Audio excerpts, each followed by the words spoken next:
Hola a todos y todas. Bienvenidos a Explorando Horizontes Educativos. Hoy, como colegas, queremos adentrarnos en una conversación que nos toca directamente en el aula.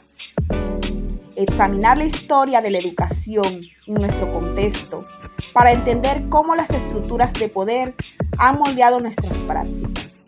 Le damos la bienvenida. Somos Johanna, Carlos y Katiana. Exacto, Katiana. La idea es compartir reflexiones sobre cómo ha cambiado la educación y para ello hemos pensado en 3 momentos clave. Primero, cómo se cimentó nuestro sistema educativo, con ese fuerte foco en la religión y la formación de élites. Luego, el gran salto a la educación de masas y cómo de ahí surge la pedagogía crítica como una respuesta a los modelos tradicionales. Y finalmente, algo que vivimos a diario, cómo el poder y el discurso neoliberal nos desafían con la presión de la competitividad. Así es, Carlos. Y creo que para empezar, es fundamental mirar hacia atrás. Gabriela Hoschenbach, en su análisis, afirma que el sistema educativo del siglo XIX nació con una contradicción que, a mi parecer, todavía nos persigue.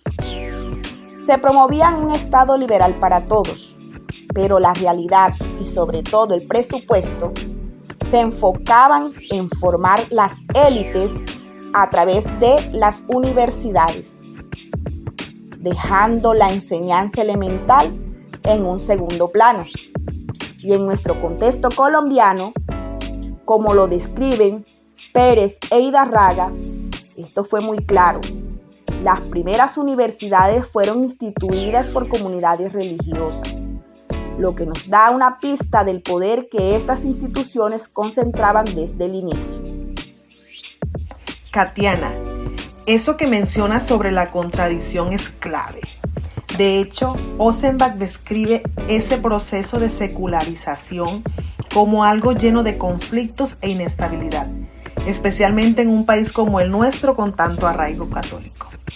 Y te pregunto directamente, ¿no sientes que esa tensión histórica entre el poder del Estado y el de la Iglesia es la raíz de muchas de las disputas que aún hoy vemos en las políticas educativas sobre laicidad y valores? Totalmente. Las luchas entre liberales y conservadores en nuestro país son ejemplo perfecto de ese choque, como lo leemos en el análisis de Pérez e Hidárraga. Esa guerra por el poder fue incesante y tuvo consecuencias directas en las aulas, como la eliminación temporal de las universidades confesionales. No era solo política, era una lucha por el control de la formación de los ciudadanos. Y esa lucha de poderes da un giro en el siglo XX y Hoschenbach lo llama la irrupción de la educación de masas. De repente el sistema tiene que expandirse y ahí es donde nosotros como maestros entramos en esa escena de forma masiva. Se crean las escuelas normales y la pedagogía se vuelve una disciplina científica, según Hoschenbach. Pero esto nos lleva a otra pregunta fundamental. Claro, y esa es la gran pregunta. Se necesitaba formar a miles, pero ¿bajo qué modelo? Desde el desencanto de la posguerra europea, la escuela de Frankfurt ya criticaba una razón meramente técnica e instrumental, una que convierte al sujeto en un objeto programable. En nuestra práctica, eso parece a un modelo que solo busca la eficiencia, la repetición y por último el control, en lugar de una verdadera comprensión del mundo. Y es contra esa lógica que surgen las pedagogías críticas. Es un vínculo muy poderoso.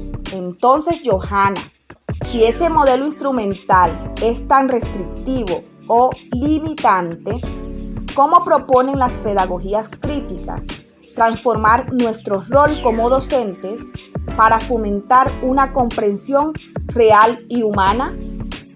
Katy, la propuesta, considero, es pasar a lo que Habermas llama el interés emancipatorio. En el aula, esto significa que nuestro objetivo ya no es solo transmitir información, sino ayudar a los estudiantes a develar las dependencias, a quitar el velo de esas ataduras de las que a veces no somos conscientes. Es aquí donde nos convertimos desde nuestro rol docente en provocadores de reflexión crítica.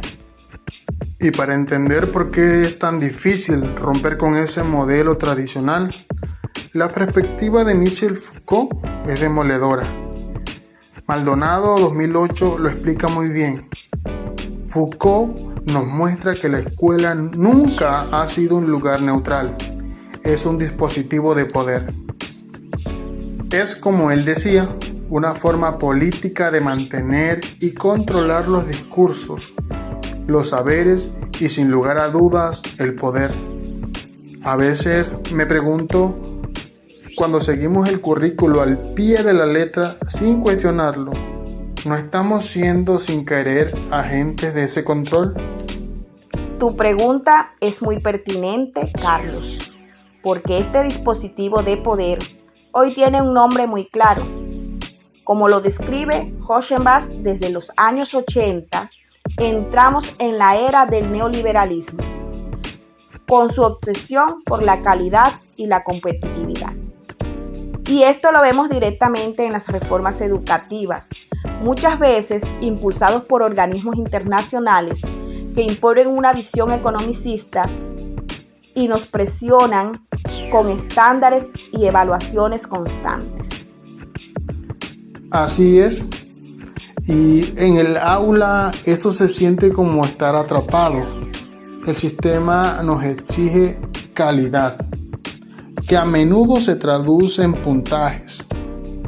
Esto nos lleva a lo que Foucault llamaría un sistema de sumisión del discurso, donde la creatividad y la crítica quedan subordinadas a la norma. En el día a día es la lucha entre enseñar a pensar o entrenar para responder, y es una lucha agotadora. Por eso, la pedagogía crítica se hace más vigente que nunca. Y no estoy hablando de rechazar el conocimiento, sino de preguntarnos, como lo hacía la Escuela de Frankfurt, ¿qué intereses hay detrás de lo que enseñamos? Nuestro papel es dar herramientas para que los estudiantes puedan hacer una lectura crítica del mundo, para que no acepten la realidad como algo inmutable.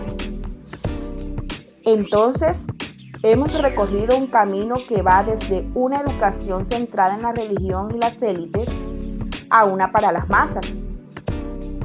Hemos visto cómo nuestro rol docente ha estado en tensión entre ser un simple transmisor y un facilitador del pensamiento crítico. Y hoy, como bien lo expuso Carlos, nos enfrentamos a ese poderoso discurso neoliberal. Así es, el sistema ha cambiado, pero los retos de fondo siguen en pie. Hoschenbach concluye que hoy enfrentamos los desafíos de la democratización, la equidad social y el multiculturalismo. Y esa lucha por la equidad empieza en cada una de nuestras aulas, reconociendo la diversidad y las historias de cada uno de nuestros estudiantes.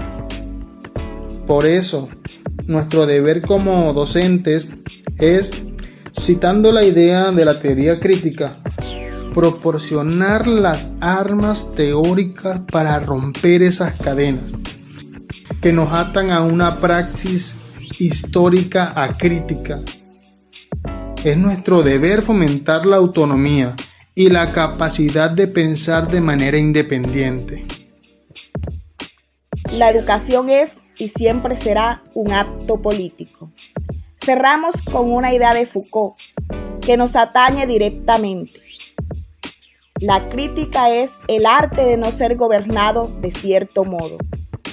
Quizás nuestra labor más profunda sea enseñar y aprender junto a nuestros estudiantes ese arte. Gracias por acompañarnos en Explorando Horizontes Educativos. Hasta la próxima.